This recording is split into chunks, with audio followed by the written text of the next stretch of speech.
If you've been through the 5th grade, you know the fact. Mount Everest is the highest mountain on Earth, sitting at 8,848 meters above sea level.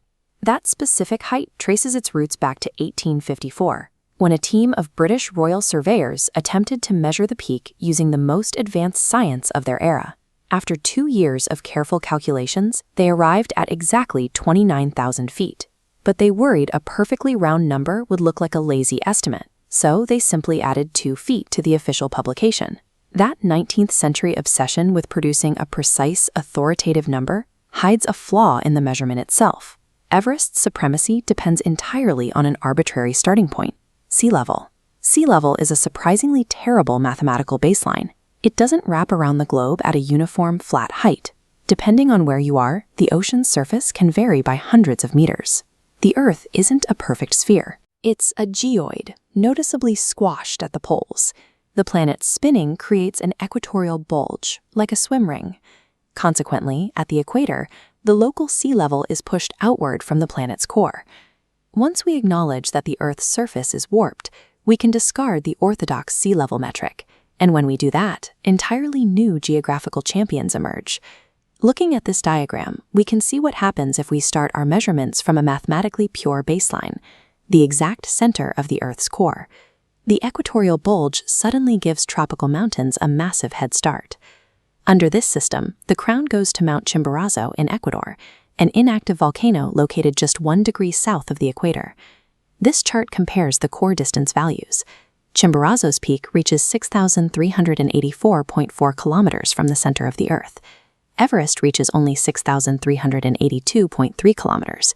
Chimborazo wins the distance race by over 2 full kilometers. Second place actually goes to another South American peak, Peru's Huascarán, a mountain that also happens to boast the lowest gravity anywhere on the planet. Under the traditional sea level system, Chimborazo's status collapses. It drops to 39th place in the Andes alone, sitting at just 6,268 meters.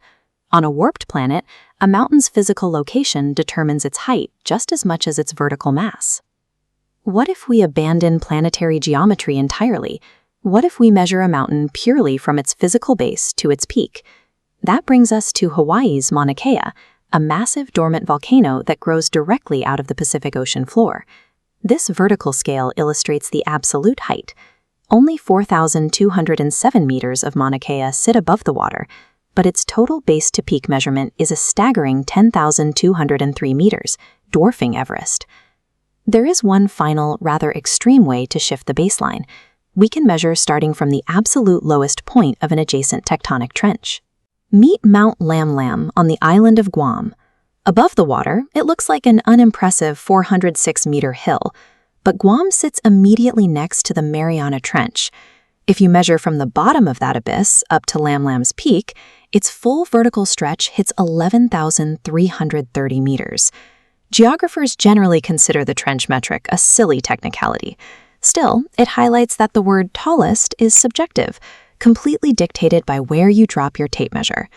The rigid geographic facts we memorize in grade school are only as absolute as the definitions we collectively agree to use. If you adhere strictly to the traditional sea level framework, Mount Everest remains the undeniable champion. But adjust your mental map, and Chimborazo becomes the piece of Earth closest to the stars, while Mauna Kea stands as the planet's tallest absolute structure. Determining the highest peak on Earth is a philosophical decision about where we choose to drop the tape measure.